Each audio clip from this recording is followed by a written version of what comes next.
Tous ensemble la parole de Dieu. 1, 2, 3. Philippiens 2, verset 8. On lit ensemble. Il s'est humilié. Il s'est humilié. Il s'est humilié. Il s'est humilié. Lui-même. Se rendant obéissant. Jusqu'à la mort. Même. Jusqu'à la mort. De la croix. On le dit encore. Il s'est humilié. Lui-même. Se rendant obéissant. Jusqu'à la mort. Même. Jusqu'à la mort. De la croix. Tu sais humilié lui-même. Jésus. Ok. Tu sais humilié lui-même. Jésus. Tu sais rendu un Jésus. Donc Jésus-Christ s'est rendu un. Il a laissé toute cette gloire au ciel. Toute cette honneur dont il a au ciel. Et puis il est venu parmi les méchants. Parmi les hommes qui sont mauvais. Il est né dans une crèche. Là-bas où on donne la nourriture aux moutons. C'est là-bas que sa maman est partie avec son père à côté de Joseph. Et puis il est né là-bas. Ils ont pris paille. Et puis ils ont pris paille de moutons. Et puis ils ont fait. Puis il est né là. Alors que la terre et la création lui appartiennent. Pourquoi il n'est pas né dans le palais royal? Et puis c'est là-bas né. C'est une image d'humilité. De lui montrer que Jésus-Christ, depuis qu'il était enfant, depuis qu'il était petit enfant, l'humilité était son caractère. Il s'est dépouillé de son pouvoir céleste, de son autorité, de sa position. Et puis il est venu. Et puis il a vécu parmi les hommes. Donc Jésus a manifesté l'humilité. Il s'est rendu humble. C'est pas quelqu'un qui a été rendu humble, c'est toi-même qui vas te rendre humble. Dans Matthieu chapitre 18, verset 1 à 5, Jésus-Christ déclare que tu considéreras un comme un petit enfant. C'est le plus grand parmi vous. C'est toi qui vas te rendre humble. C'est toi qui vas laisser l'orgueil et puis te rabaisser, te faire petit, te faire comme tu n'es rien. Te dévaloriser, mais souvent, quand tu te dévalorises, ce n'est pas te donner la valeur, mais voir les autres comme plus que toi.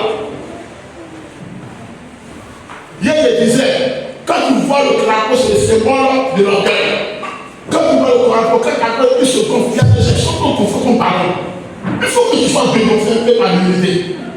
Parce que quand quelqu'un remplit de toi, Dieu ne va pas t'envoyer la chute. Ne connaissez pas comment remplir de lui, à cause de s'il avait la puissance. Il avait le règne, il avait l'argent, le pouvoir, il avait parti beaucoup de gratitude. Alors il a dit, c'est ma force qui m'a donné ça.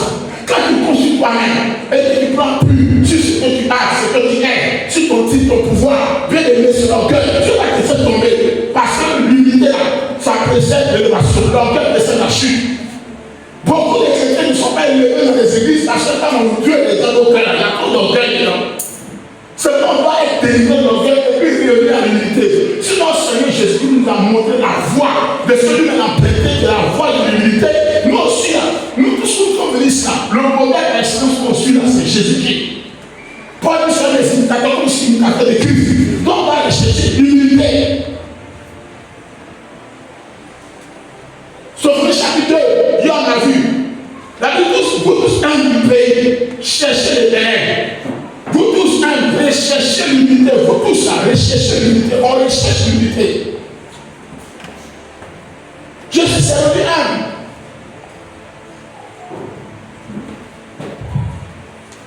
L'homme n'a jamais appartenu. Les richesses du monde, la création lui appartient.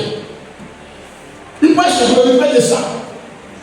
Il a la puissance, le règne, le pouvoir, la domination dans toute la création. Il peut se relever de ça. Mais il s'est rendu petit.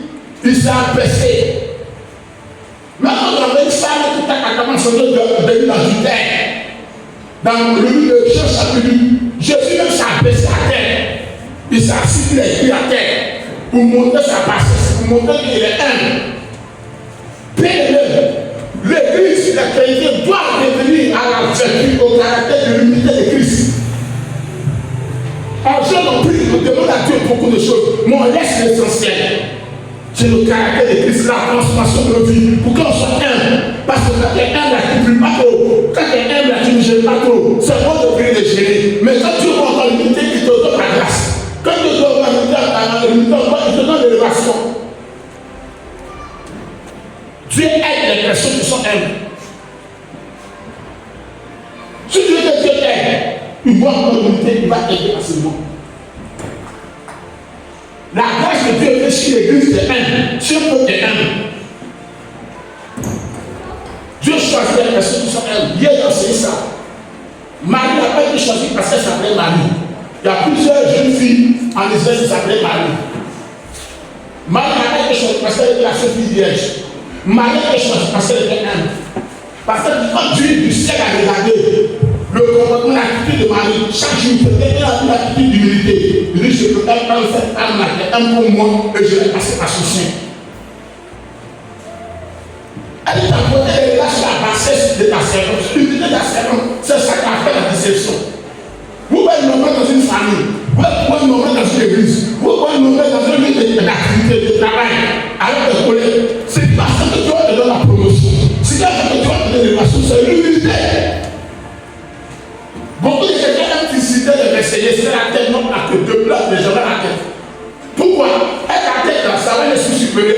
Elle a tête, c'est avoir la sagesse divine. Elle a tête, c'est un. Parce que la tête, il faut que tu sois élevé. C'est l'humilité qui est. Cherche l'humilité. Il s'est élevé lui-même, il a accepté de se rendre. L'humilité d'un petit enfant, l'humilité d'un certain, il se rend humble. Tu fais les tâches les plus subalternes, les tâches les plus humiliantes, que ce soit dans l'église, que ce soit dans ta société, que ce soit par là. Tu as accepté de ça, c'est dans ça que tu vas te bénir.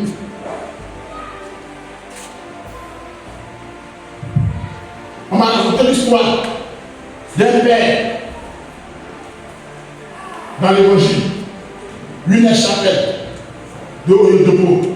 Quand tu arrives là-bas, l'histoire qu'on m'a rencontré, tu vois un gars, c'est lui-même là, c'est le grand messia d'une grande entreprise, il est riche comme ça, multimilliardaire. Mais quand tu fais dimanche là, celui qui est à la porte, celui qui fait servir d'or. Tu as même à savoir que celui-là est milliardaire, celui qui embauche beaucoup de personnes, qui est dans le pétrole même. Mais que tu viens te prendre simplement par un épée qui te passe. Et puis pour tenir, que tout le monde porte là. Il dit, bah non, comme chien milliardaire, il est en costume. On va raconter qu'elle a même là, ils sont nombreux comme ça. Mais elle a celui qui est le portier, déjà les voitures viennent là, dans Paris là, celui qui fait pour s'attaquer, pour s'attaquer. Il porte la vie de sécurité. L'humilité. Mais là, quand tu le rends puissant, Dieu rend puissant sur l'église.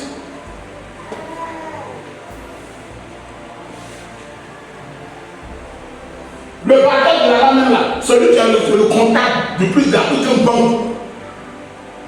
Quand tu vas dimanche comme ça, il a agressif, il costume, il vient, il a travaillé, puis il est dessus, il est en ciel, puis tu vas les danser.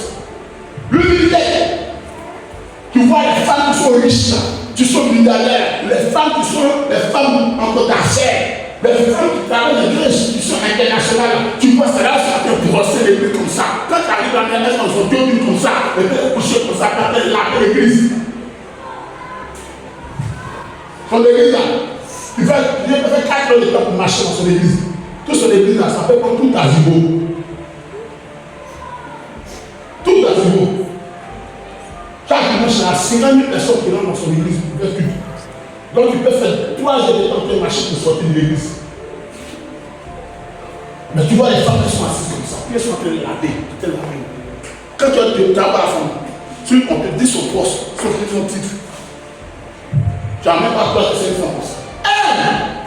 Elles sont caractérisées d'abord par l'humilité.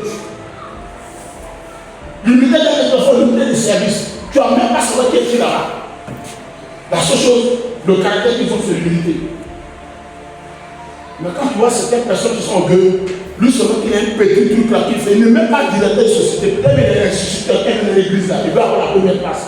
Soit délivré de ça, ça se l'orgueille.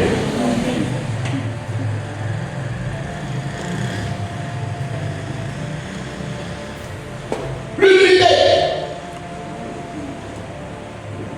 L'église va chercher l'humilité.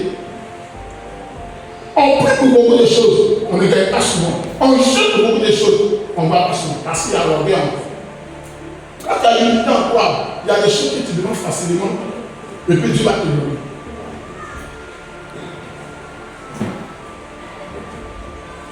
Il s'est rendu en lui-même jusqu'à la mort.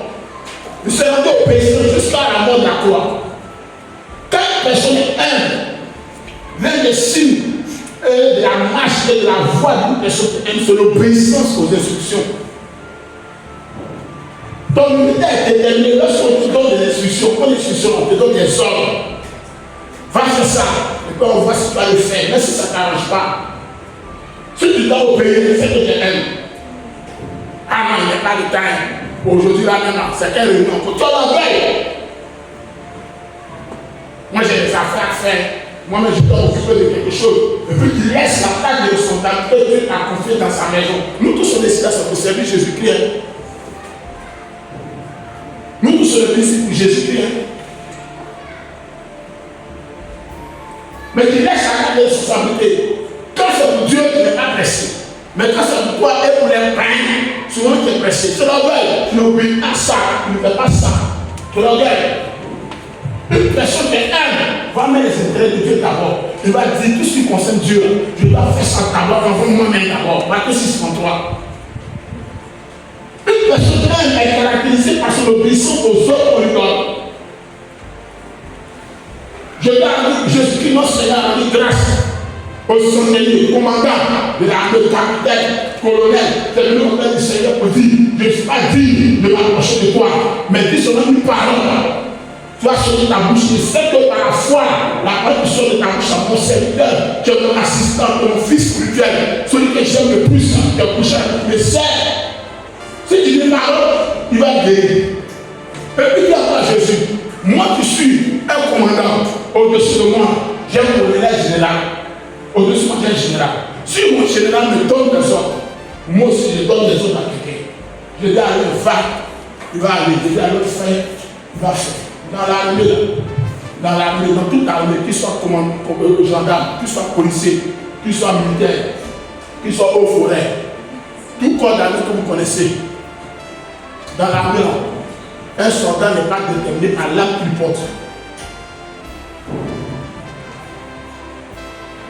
Dans l'armée, ce n'est pas parce que tu as une arme contre que tu es soldat.